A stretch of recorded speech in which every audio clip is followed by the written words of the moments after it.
Oke lah Pak Budi, ini dengan adanya tren sekarang nantinya membudidaya, tanya begitu banyak masalah orang lebih sebagai budidaya dan bukan juga sebagai eksportir juga di daerah Jawa.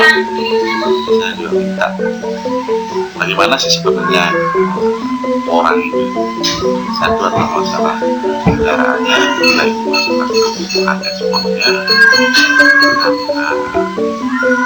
apa saja sebenarnya yang kita konsentrasikan supaya betul-betul lagi tanaman orang ini bisa kita hasilkan secara maksimal, tentunya pemaparannya dari pola utama yang ada di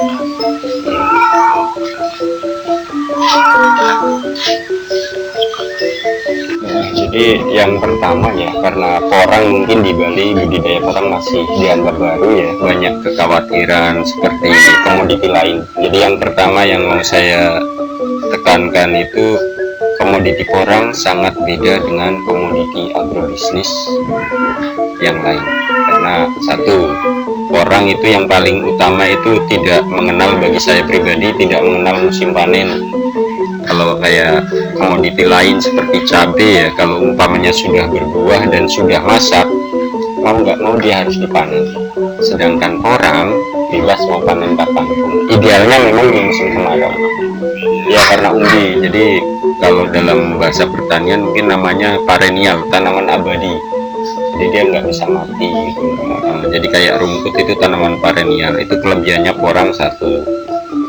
Kedua yang saya tekankan itu, porang itu, harga porang tidak bisa dipermainkan oleh pengepul. Kan banyak yang bilang, wah jangan-jangan ada permainan harga nanti seperti cengkeh itu dipermainkan, cabai dipermainkan. Enggak, karena porang nggak bisa dipermainkan sebabnya satu, porang nggak ada musim panen. Kalau segala barang yang ada musim panennya mungkin ada kemungkinan besar bisa dipermainkan, tapi ketika barang itu nggak ada musim panen, susah dipermainkan. Ya contohnya pengalaman pribadi saya ketemu petani saya itu, saya tanya kenapa nggak dipanen sekarang, padahal saya kan butuh kuota ya, butuh umbi hasil panen. Beliau menjawab nunggu harga. Dan itu nggak akan busuk, nggak akan rusak.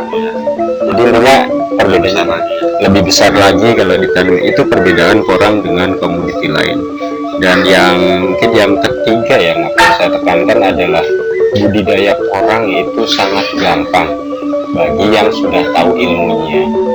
Beda dengan komoditi lain ya, mungkin kayak misalnya komoditi A gitu, banyak penyakitnya, manja, harus gini, harus gitu, resikonya itu. Kemudian selanjutnya yang saya tekankan, fluktuasi naik turunnya hasil panen itu sebenarnya tidak ada. Sebenarnya kalau kita mendalami, kok terlihat kadang naik kok kadang turun, karena tentang massa atau kadar air. Jadi kalau kadar airnya masih banyak, otomatis harga rendah, karena yang kita cari kan rendemen atau intisarinya lah bahasanya ya. Kalau umpamanya udah musim kemarau, airnya dikit, otomatis harga naik. Jadi kita udah bisa memprediksi harga. Jadi misalnya petani mau harga tinggi ya panen di musim ini. Kalau panen di bulan ini, misalnya bulan April, biasanya harganya rendah karena masih ada banyak air. Jadi kalau tentang budidaya porang, malah saya pribadi ya, itu salah satu solusi untuk menyelamatkan hutan. Ketika saya sosialisasi ke petani-petani itu, saya selalu menekankan, hutan sekarang ditebang karena diambil uangnya. Harapan saya ketika orang-orang sudah dapat uang dari porang di hutan, pohon itu nggak usah ditebang. Ya contohnya yang umpamanya untuk budidaya sengon itu, saya pernah menganalisis 1 hektar itu paling 7 tahun itu baru bisa menghasilkan kurang lebih 200-300 juta. Sedangkan porang tanpa merusak ekosistem hutan, dia dalam waktu 7 tahun mungkin kalau dijumlah ya Pak, total bisa miliaran hasilnya gitu, seperti itu. Jadi penyelamatan lingkungan itu paling penting. Dan mungkin ada pertanyaan dari orang-orang, wah nanti kalau udah nanam porang semua harganya anjlok. Kalau saya malah membayangkan kalau orang-orang Indonesia sudah nanam porang semua, itu akan jadi makanan pokok kita. Karena terus terang ya, kalau umpamanya dilihat dari maaf padi itu boros air pertama. Yang kedua, sekarang lahan padi mulai berkurang, diuruk dibangun bangunan oleh orang-orang. Dan yang terakhir yang paling penting, debit air dunia setiap tahun turun. Karena itu harapan saya porang bisa menjadi pengganti padi. Karena sekarang pun hasil olahan porang udah ada yang bentuk beras. Ya, dan itu lebih sehat. Ya, harganya masih lumayan tinggi karena memang kuota porang belum ada. Dan tentang kuota nggak usah khawatir ya. Contohnya kemarin saya sempat ketemu buyer ya, dia sanggup untuk membeli kurang lebih setahun itu 50 juta kilo atau 50.000 ton basah kering ya, satu kontrak, satu pembeli ya. Kalau pabrik itu udah banyak ya, mungkin ada 10 tahun ini. Kalau pembeli beda lagi semua. Jadi bagi para petani nggak usah khawatir, karena di porang bagi saya petani itu yang memegang kendali. Kalau dia nggak mau jual, porang nggak rusak. Tapi harapan saya ketika petani udah tahu itu, ya marilah saling bekerja sama lah. Pokoknya pernah saya hitung kayaknya HPP porang itu untuk satu umbi mencapai 1 kilo itu paling 1.300-an ya, tim kami pernah hitung itu. Dan misalnya petani cuma jual harga 4.000 pun udah untung banyak. Jangka waktu berapa tahun panen? HPP 1 kilo ya kurang lebih 1 tahun kalau dengan perawatan bagus, terutama pupuk ya. Itu kan kalau 1.300 dibeli oleh mungkin pengumpul ya, atau pengepul atau tengkulak, terserah istilahnya, dikumpulkan dari petani dengan harga 4.000 pun udah untung banyak kalau secara sistem ekonomi. Kalau sekarang standarnya 8.000 sampai 10.000 ya. Dan porang udah hampir 50 tahun bisnis porang itu yang harus banyak orang tahu. Jadi bukan hanya booming sekali kayak anggur, terus booming sekali kayak batu akik, ikan lohan. Kalau porang sebenarnya dari hutan ya, Saya kan begini, jadi dari pengalaman ini baru saya berjalan pengembangan porang itu ada dari bunga porang. kasih ya. Itu kedua juga bisa dari biji porang, apa namanya, Kakak itu juga bisa dari umbi porang. ya. Jadi beda-bedanya istilahnya kalau kita berasumsi terhadap panennya mana yang lebih bagus, artinya lebih cepat dan lebih bisa besarnya lebih gini kalau kita bicara secara maksimal ya. Di mana sebenarnya yang lebih cepat panen dan lebih cepat besarnya juga. Iya.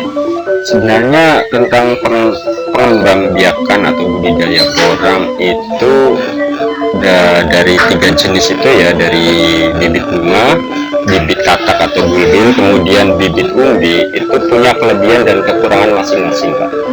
Jadi kalau misalnya tadi bibit bunga ya, kelebihannya itu harganya lebih ekonomis, karena mungkin 1 kilo isi 5.000 sampai 7.000 biji, itu mungkin harga kisaran sekarang itu 1,5 juta ya. Itu lebih ekonomis daripada yang lain.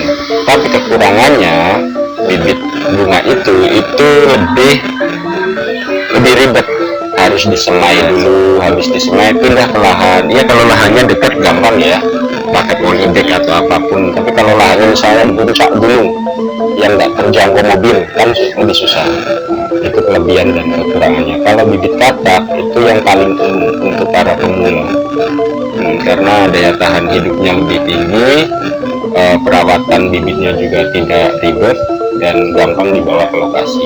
Nah, kalau bibit umbi kelebihannya adalah yang Bapak bilang tadi, lebih cepat panen ya, karena umbi kan awalnya itu bisa dari katak atau dari bibit bunga, jadi udah berumur. Jadi panennya memang beda dia dari bunga, katak dan umbi, dan awal panen beda. Betul, jangka waktunya beda. Dan memang kalau kelemahannya bibit umbi, kita benar-benar harus mempelajari tentang waktu yang tepat untuk nanam, karena kalau asal-asalan nanam bisa busuk bibit umbinya, dan modalnya begitu besar kalau umbi karena harganya perbandingannya lebih mahal. Tadi Pak Budi bilang kan timing penanaman ya. Ya. Kadang-kadang sekarang ada juga beberapa petani yang Februari sudah nanam, Maret sudah nanam. Ini karena baru ini kan. Iya, iya. Nah, kira-kira yang bagusnya sekali untuk penanaman itu di bulan apa sih? Ya kalau saya pribadi ini ya Pak ya, sangat menghormati budaya atau tradisi petani ya. Petani itu tradisinya musim labuh itu mulai persiapan nanam atau pengolahan lahan atau mulai nanam. Jadi bulan-bulan 1 atau 2 bulan sebelum musim hujan itu paling aman ya, 1 atau 2 bulan, karena mereka perlu beradaptasi di tanah. Karena kayak bibit ubi misalnya pas musim hujan ditanam bisa kelebihan air busuk ya, lebih harmonis lah dengan Kalau di Jawa sekitar bulan 1 kita tanam ya.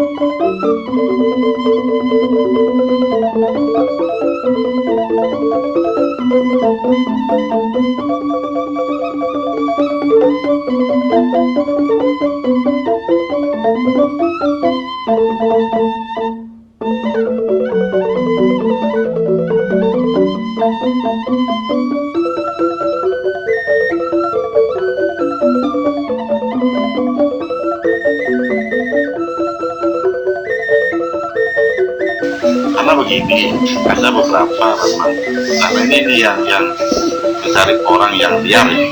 Kalau di hutan-hutan itu orang itu memang itu pasti setelah hujan ya. Apakah memang dia karakter pohon ini memang seperti itu gitu? Apakah nanti bisa kita tanam awal tapi tumbuh dia juga? Apakah memang karakternya memang harus dekat-dekat musim hujan baru dia tanam, nanti begitu habis musim hujan sudah apa karakter tumbuhannya seperti itu? Atau kita memang bisa tanam lebih awal tumbuhan ini? Karena kalau di Bali memang kalau ada istilahnya pendewasaan secara itu memang kalau jenis tanaman yang berbentuk ubi memang bagusnya nanam sekitar bulan 9 ya. Itu ada gitu Ya ada ini ya. ada ya, memang 9-10 itu lah memang waktu baiknya memang menanam memang jenis tanamannya berubi. Iya, iya. Tapi apakah nanti ditanam lebih awal ya? Apakah bisa nanti dia akan tumbuh istilahnya bagus seperti karakternya? Iya, iya. Kalau menurut saya pribadi dari pengalaman booming tahun kemarin banyak yang gagal. Jadi tahun kemarin banyak yang gagal karena memaksakan nanam bulan di Januari, Februari, bahkan April, Maret, April ada yang baru nanam, banyak yang gagal. Tapi ya silakan lah begitu. Teman-teman yang mau budidaya, kalau saya menganjurkan ikuti yang sudah terbukti berpuluh-puluh tahun eksperimen. Kalau mau eksperimen sendiri dengan eksperimen baru ya silakan. Ada yang mungkin sekarang eksperimen udah nanam mulai bulan Juni, silakan disiramin tiap hari, silakan. Kalau bagi saya intinya satu Pak, sebisa mungkin budidaya porang jangan sampai membuat petani ribet atau stres ya, karena kalau porang mau dibikin ribet bisa, mau dibikin mudah bisa. Karena tanaman sebenarnya kan tanaman gampang sekali lempar gitu aja, kadang-kadang bisa tumbuh, dipotong-potong aja bisa di kadang gitu. Makanya ya silakan dipilih. Masih belum terbiasa, mungkin biasa seperti itu, tapi mungkin kalau sudah biasa Akan ya betul kalau udah itu masalah pemupukan juga. Sekarang kan ada istilahnya ada pupuk cair sama pupuk organik yang memang hasil fermentasi lebih bagus. Yang cair apa memang pupuk organik yang langsung fermentasi? Untuk pemupukan bagi saya pribadi ya, menurut pendapat saya itu bebas ya, silahkan teman-teman memilih mau pupuk yang padat atau cair. Kalau untuk saya sendiri, saya lebih suka pupuk cair. Kenapa? Karena lebih efisien biaya, ekonomis, dan lebih hemat tenaga. Kayak contohnya kalau kita bawa kompos misalnya untuk lahan 1 hektar, kurang lebih itu kebutuhannya 2,5 ton. Harus pakai mobil, harus dipanggul, harus ini itu. Sedangkan kalau pakai pupuk cair itu tinggal bawa botolnya, bawa airnya, lebih ringan lah. Jadi efisiensinya kayak yang produk petani kami bikin itu 1 botol, kata beliau itu yang udah pernah sama Universitas Brawijaya sama UNER diteliti ya, itu 1 botol efisiensinya sama dengan 5 ton pupuk kompos. Ya Khasiatnya juga sama. ya khasiatnya berkali lipat ya, organik ya, jadi lebih efisien. Jadi petani saya itu kebanyakan cuma pakai botol itu, 1 botol, jadi nggak pakai pupuk apapun, tinggal perlakuannya pakai itu, dan lebih efisien, lebih murah, dan lebih tenaganya juga lebih murah. Jadi bebas, tapi itu bebas ya, bebas milih ya. Kalau mau pakai pupuk yang pupuk padat silakan, pupuk cair silakan. Nah, cuma begini, jadi untuk tanam pertama itu memang kita harus ada pupuk komposta dulu apa, karena tanah biasa tanah pupuk itu kita akan pakai pupuk organik. Awalnya ini nanam awalnya memang harus ada pupuk komposnya. Iya, khusus untuk porang, komoditi porang bagi saya semampu petaninya. Nah, kalau untuk komoditi lain misalnya jahe merah, saya akan menyarankan yang lain, harus begini, harus gitu, harus pakai ini, pakai itu, karena memang jahe merah ribet ya, gampang sakit dan lain. Tapi kalau untuk porang bagi saya terserah petaninya, karena ada yang cuma ke hutan cangkul tanam bibit, baru 3 tahun lagi datang lagi panen. Ada yang kayak gitu, itu yang simple. Ada yang sampai digulutin, bahkan yang baru-baru ini ada yang pakai apa namanya mulsa ya. Jadi terserah lah. Kalau mau lihat ya, kalau yang kayak di Madiun Maju ya, dengan 10.000 hektar saya lihat yang penting 1, tanah itu digemburkan, 2 dipupuk, 3 gulma diambilin, dah itu aja. Jadi nggak ribet, karena lahannya udah 10.000 hektar. Kalau mau dibikin ribet banget nanti. Jadi seperti itu. Masalahnya sama ini. Jadi pengalaman petani. Jadi kita memang petani belum pengalaman yang ini saya juga karena memang beberapa memang komunitas itu ada yang bersifat anjuran. Dulu juga ada tapi belum tanam jadi. Nah ya. Kayaknya ada berhasil. Iya. Tahun Sampai ke Sumbawa itu saya dengar. Kadang-kadang itu yang membuat petani itu trauma dia. Terus vanili, jahe merah. Jadi nih, dia bilang 5 tahun sudah bisa miliaran ya hasilnya. Tapi nyatanya berpuluh-puluh tahun juga nggak sampai kan. Hanya tanah itu mati. Jadi juga jadinya juga nggak sampai. Kayak ini yang membuat petani beberapa yang kasih. Betul. Jadi saya juga lebih untuk seperti itu. Apakah ada nanti yang beli? Iya. Kalau memang dia kedepannya berapa kontraknya harga? Sih. Jadi dia memang ingin kalau lebih awal ingin penjelasan ya.